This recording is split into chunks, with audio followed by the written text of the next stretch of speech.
পশ্চিমবঙ্গের ভোটার তালিকা যাচাইকরণ নিয়ে সম্প্রতি বেশ কিছু বড়সড় আপডেট এসেছে। চলুন এই পুরো বিষয়টার খুঁটিনাটি একদম সহজ করে বুঝে নেওয়া যাক। একটা প্রশ্ন এখন সবার মনেই ঘুরছে, তাই না? যে ভোটার তালিকায় নামটা কি আদৌ সুরক্ষিত আছে? তো এই প্রশ্নের উত্তর পেতেই কিন্তু আমাদের নির্বাচন কমিশনের নতুন নিয়মকানুনগুলো এক এক করে দেখতে হবে। আচ্ছা, আমরা কয়েকটা ভাগে পুরো বিষয়টা দেখব। প্রথমে আসবে হিয়ারিংয়ের আপডেট, তারপর দেখব এই হিয়ারিং স্লিপ জিনিসটা ঠিক কি। এরপর থাকবে শেষ তারিখ আর জরুরি কাগজপত্র নিয়ে কথা, আপিল করার পদ্ধতি, আর সবশেষে হিয়ারিংয়ে না গেলে কি হতে পারে। তো প্রথমেই আসা যাক ভোটার হিয়ারিংয়ের আপডেটে। এই যে স্পেশাল সামারি রিভিশনের অংশ হিসেবে এখন রাজ্য জুড়ে ভোটার হিয়ারিং চলছে, এর ঠিক বর্তমান পরিস্থিতিটা কি চলুন সেটাই আগে বুঝে নিই। এবার আমরা একটা খুব খুব জরুরি জিনিস নিয়ে কথা বলবো। দেখুন, এই পুরো যাচাইকরণ প্রক্রিয়ায় সুপ্রিম কোর্টের নির্দেশে কিন্তু একটা নতুন জিনিস যোগ করা হয়েছে, আর সেটা হলো হিয়ারিং স্লিপ। ব্যাপারটা হলো এখন থেকে নির্বাচন কমিশন প্রত্যেক ভোটারকে, মানে যিনি ভেরিফিকেশন হিয়ারিংয়ে আসছেন, তাকে একটা আনুষ্ঠানিক স্লিপ দিচ্ছে। এটা কিন্তু এখন বাধ্যতামূলক। আর একটা কথা মাথায় রাখতে হবে, এই স্লিপটা কিন্তু শুধু একটা সাধারণ কাগজের টুকরো নয়, একদমই নয়। এটা হলো একটা আইনি প্রমাণ যে একজন ভোটার হিসেবে যাচাইকরণ প্রক্রিয়ায় অংশ নেওয়া হয়েছে এবং সমস্ত নথি জমা দেওয়া হয়েছে। এখন প্রশ্ন হলো, এই জরুরি স্লিপটা কিভাবে সংগ্রহ করতে হবে? পদ্ধতিটা কিন্তু বেশ সহজ। প্রথম কাজ হলো নিজের এলাকার বুথ লেভেল অফিসার বা বিএলওর সাথে যোগাযোগ করা। তিনি স্লিপটা দিয়ে দেবেন বা অন্তত বলে দেবেন যে কোথা থেকে সেটা কালেক্ট করতে হবে। শুধু একটা জিনিস মনে রাখতে হবে, স্লিপটা নেওয়ার সময় এনিউমারেশন ফর্মের যে রসিদ কপিটা আছে সেটা কিন্তু সাথে নিয়ে যেতে হবে। বেশ, হিয়ারিং স্লিপের ব্যাপারটা তো বোঝা গেল। এর পাশাপাশি আরও দুটো খুব গুরুত্বপূর্ণ বিষয় কিন্তু মাথায় রাখতে হবে। একটা হলো নতুন ডেডলাইন, আর অন্যটা হলো কাগজপত্র সংক্রান্ত একটা বিরাট পরিবর্তন। আসল ডেডলাইনটা কিন্তু ছিল ৭ই ফেব্রুয়ারি, কিন্তু দেখা গেল যে প্রায় ২২ লক্ষ ভোটারের যাচাইকরণ তখনও বাকি। তো এই কারণে হিয়ারিংয়ের শেষ তারিখটা ৭ দিন বাড়িয়ে ১৪ই ফেব্রুয়ারি করা হয়েছে। আর ফাইনাল ভোটার লিস্ট সেটা ২১শে ফেব্রুয়ারির আশেপাশে বেরোনোর কথা।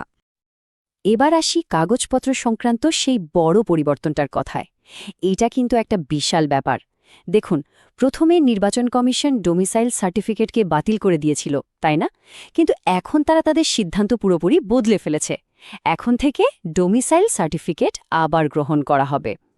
তবে হ্যাঁ, এখানে একটা শর্ত আছে।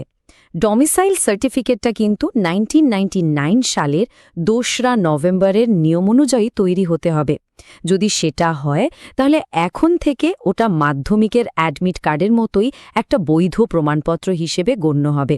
আর ধরুন কেউ যদি এটা আগেই জমা দিয়ে থাকেন, তাহলেও কোনো চিন্তা নেই, সেটাও বৈধ বলে ধরা হবে। সত্যি বলতে এটা অনেকের জন্যই একটা বিরাট স্বস্তির খবর। আচ্ছা, ধরুন এত কিছুর পরেও ফাইনাল লিস্ট বেরোনোর পর দেখা গেল কারও নাম বাদ পড়ে গেছে, তখন কি হবে? ঘাবড়ানোর কিছু নেই, কারণ এর জন্য একটা খুব পরিষ্কার আপিল প্রক্রিয়া রাখা হয়েছে। দেখুন, নাম বাদ গেলে সেটা ঠিক করার জন্য কিন্তু বেশ কয়েকটা সুযোগ থাকছে। প্রথম ধাপ হলো ডেজিগনেটেড অফিসার বা ডিওর কাছে আপিল করা।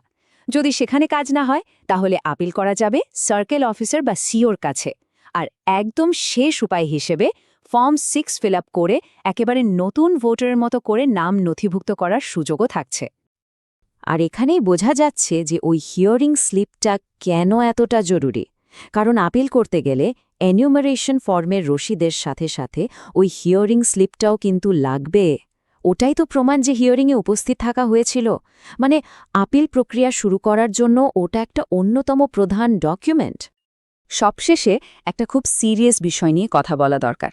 আচ্ছা, যদি কোনো ভোটারকে হিয়ারিংয়ের জন্য নোটিশ পাঠানো হয় আর তিনি যদি সেটাকে কোনো গুরুত্বই না দেন, মানে যদি হিয়ারিংয়ে না যান, তাহলে কি হবে? আর সংখ্যাটা শুনলে অবাক হতে হয়।